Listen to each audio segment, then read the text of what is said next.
This is David and Emily. Emily and David. Talking about how we've recently become. Wait, have we started? I don't know. Are we starting? We gotta start somewhere. Yeah, go. I feel like we should have a 3, 2, 1, then you say, hi, this is David and Emily, Emily and David, whatever, you know what I'm saying? So we can cut the film. Remember when I told you to leave? Remember? Yeah. And you didn't want to, but go ahead, you can leave. No, because you looked at me like, you go ahead and leave, even though this is my thing. So I was like, all right, you know. This is going to be great. To have a good time. Okay. All right. Anyways, I'm Emily. I'm 41. Been sober for 484 days. I'm David, and I am soon to be 40, and I've been sober for the same amount of time as she has. I don't count, but you count. I do count. January 6th, 2023. So I always That's have to ask her what it's been since our last drink, but for 484 days, right? 484 days. Okay. Which was not our first attempt. No. How many times? We tried. How many times did we try? I think anybody who has an unhealthy relationship with alcohol tries the moderation, and then tries the I'll only drink on the weekends, and then tries the I'll just drink, on Thursdays and Fridays or Saturdays, and so. Because we it was like right after Thanksgiving at your family's, which is like the week or two before Thanksgiving. Yeah.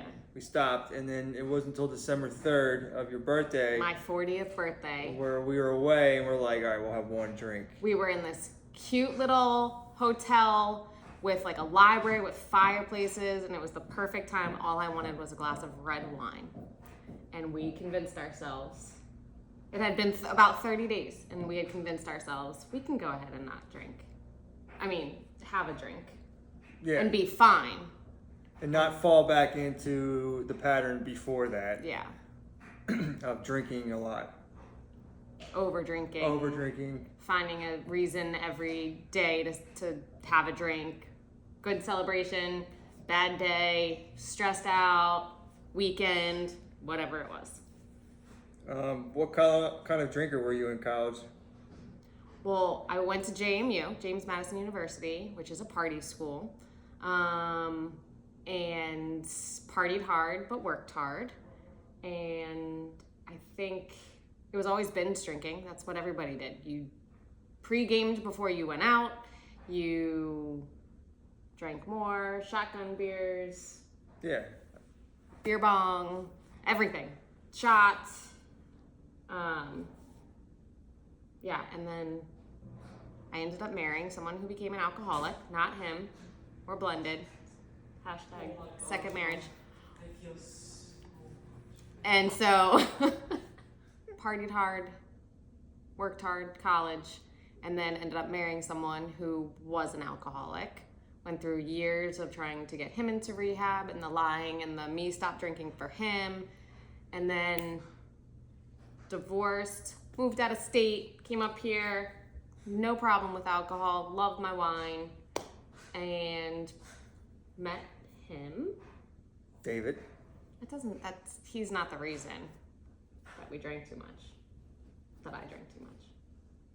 Like it sounded like, oh, I was fine until I met you. That's not, yeah. Although. Well, start with what kind of. Okay, yeah. Where did you go to school? So I went to school at like the biggest party school ever, which in Maxim magazine years ago, they listed all the party schools, and West Virginia, where I went, was not listed. And they said, we do not list professional drinkers. And it was a party all the time. I only lasted there a year, but I would always go back on the weekends. And if I wasn't going there, I was going to visit other friends at other party schools throughout Pennsylvania, all the state schools.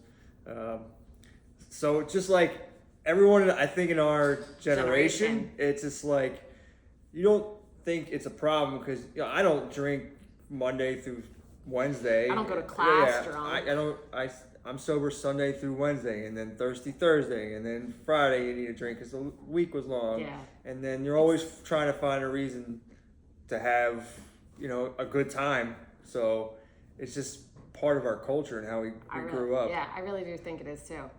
I feel like our age group has Yeah. now hit 40s and we're all like, shit, we have a really bad relationship with alcohol. What the hell happened? Yeah. So, do you remember the first time that you had a drink? I do. I was a senior in high school and told my high school boyfriend, it must have been a bad day, told my high school boyfriend that I wanted to drink that night.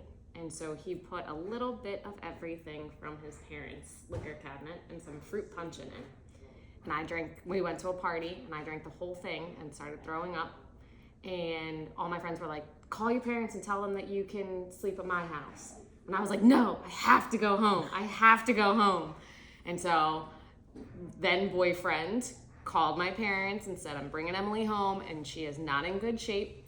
They were waiting for me in the driveway. And my dad was on one side and the then boyfriend was on the other side of me and dragged me up the driveway, me puking. I had a green striped sweater on with hot pink fruit punch throw up everywhere. Ugh. It was my sister's sweater. I remember that. They put me in the bathroom upstairs. I puked all night. And then the next morning my mom woke me up in the bathroom. And that's when my bathroom, when I feel sick, I need to be in a bathroom, probably started. But my mom woke me up and made me eat eggs that had cut up peppers in them and a banana. And that was definitely, I can now look at that and be like, wow, she really knew what she was doing. She was like, oh, you want to drink and throw up? I'm going to make you eat eggs the following morning. So yeah, that was the first time it was an immediate unhealthy relationship with alcohol the first time I ever drank. Yeah. What was yours? I was like 12, and my sister and her boyfriend at the time had a party, a McDevitt party. It's a school that's not around anymore, but they were pretty notorious for partying, and it was like get the 12-year-old kid drunk. And I can't. yeah, I remember. She's much older than you. What, she was 17 then? She was 6 years older than me, yeah. So it was my first experience getting drunk and throwing up everywhere, feeling awful. Look at us! First time we both drink, we both threw up. Yeah. I don't know how you don't get drunk the first time and not throw up. I mean, I had, sips of alcohol before that, but nothing serious until then. So yeah, I was about 12. But Wow. I don't remember the We have a 14-year-old and a 13-year-old in this house. I know. But the good thing about us being sober and not having alcohol in this house is we don't have to worry about that because, I mean, everyone would sneak alcohol from their parents and all that stuff. Or they had an older brother or sister that got it for them. Yeah. That's one of the many positive things that's to come of being sober is not having any alcohol in the house. All right, so our last thing to talk about is our goal for the podcast.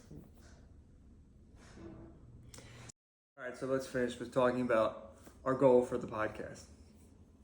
So we both became sober very differently, had different experiences, different methods. I needed to lean in on the sober community. He just stopped drinking. So I created like an Instagram account, where I would just like post how I was doing or how I was feeling, and then I would follow all sober people. I would read books based on recommendations. I would listen to podcasts. And he just stopped drinking. Like that was it. So we just wanted to and we feel like there's a ton of really like depressing things about sobriety that are out there instead of, positive and. Yeah, I think there's some things can be very sobering. It's good. It's good. Nothing like a sober podcast to really, because it's not easy. There's so many things to learn and experience, and it can be depressing at times, and Can feel lonely.